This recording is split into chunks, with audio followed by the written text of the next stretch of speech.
Shalom saudara-saudara, selamat berjumpa pula dalam Impact Family. Saya harap saudara semuanya sudah menunggu-nunggu, ingin tahu berikutnya bagaimana peristiwa waktu Yohanes menunggu kedatangan Tuhan. Ya, dalam ayat 9 dikatakan demikian. Aku Yohanes, saudara dari sekutumu dalam kesusahanku. Ya, dalam kesusahan. Ini sekutu dalam kesusahan. Dalam kerajaan. Kita semuanya dalam kerajaan Tuhan. Demikian semua orang yang sudah percaya dalam kerajaan Allah, ya, keluarga Allah. Dan dalam ketekunan menantikan Yesus. Mereka sedang menantikan Yesus. Berada di pulau yang bernama Patmos. Oleh karena firman Allah dan kesaksian yang diberikan oleh Yesus. Dia berpegang teguh dari firman Allah dan kesaksian yang diberikan oleh Tuhan Yesus. Itu sebabnya sampai dia dibuang ke Pulau Patmos. Nah saudara, pada waktu itu Kaisar menjadi Nero menjadi gila akhirnya karena orang-orang pengikut Yesus, murid-murid rasul-rasul Tuhan Yesus itu, mereka tidak bisa disuruh mengatakan bahwa kaisar itu Tuhan, ya, Kaisar Kurios. Tapi mereka bilang Kristus Kurios, bahwa Tuhan itu adalah Yesus Kristus. Jadi dia marah karena dia mau dirinya yang disebut Tuhan, dan sampai dia menjadi gila. Tapi murid-murid Tuhan, pengikut Tuhan itu dianiaya, saudara. Ada yang disalib, dibakar. Nah, menurut tradisinya, ceritanya bahwa Petrus juga disalibkan dengan kepala di bawah. Ya, jadi orang-orang tuh dianiaya demikian. Memang saya juga tidak tahu mengapa pada waktu itu Tuhan tidak bikin mujizat, semuanya tidak terjadi penganiayaan. Tetapi itu terjadi, saudara. Namun orang-orang ini menunjukkan kesetiaan mereka karena mereka yakin dosa mereka sudah diampuni dan mereka diterima dalam kerajaan surga. Tadi katakan, ya, ini sekutu di dalam kesusahan. Nah, lalu pada hari Tuhan, aku dikuasai oleh Roh dan aku mendengar dari belakangku suatu suara yang nyaring seperti bunyi sangkakala. Katanya, apa yang engkau lihat, tuliskanlah di dalam sebuah kitab dan kirimkanlah kepada ketujuh jemaat, ya, ketujuh jemaat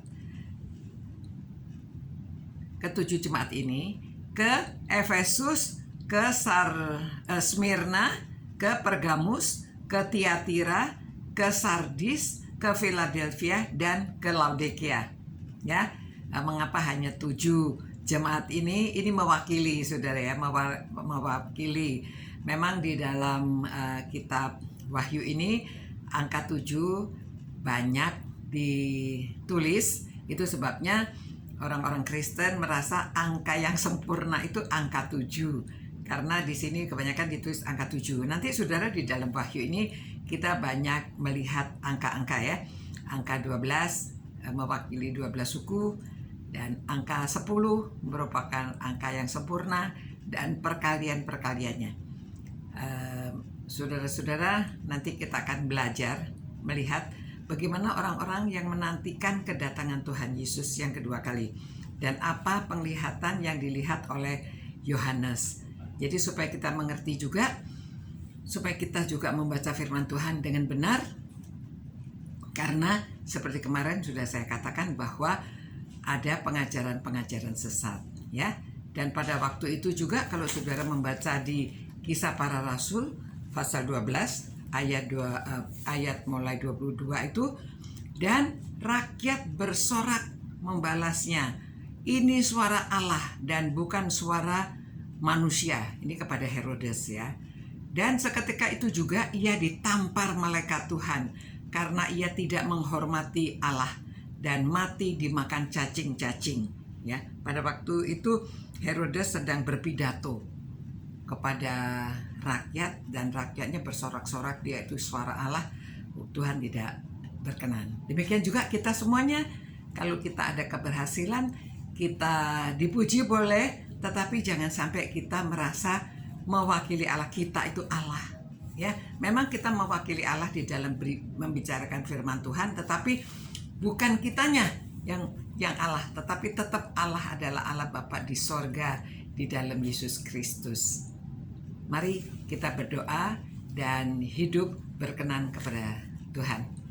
Tuhan, terima kasih atas firman-Mu yang mengingatkan kami semua bahwa dalam kesesakan, dalam penderitaan, kami tetap tekun sehingga dapat berjumpa dengan Engkau, dapat memperoleh penglihatan, wahyu.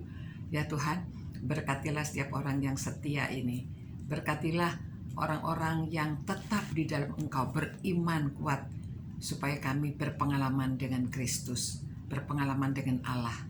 Dan berkati setiap orang yang suka merenungkan firman-Mu ini, agar kami hidup berkenan dan kami dapat lebih mengerti firman-Mu. Dalam nama Tuhan Yesus kami berdoa. Amin. Amin ya.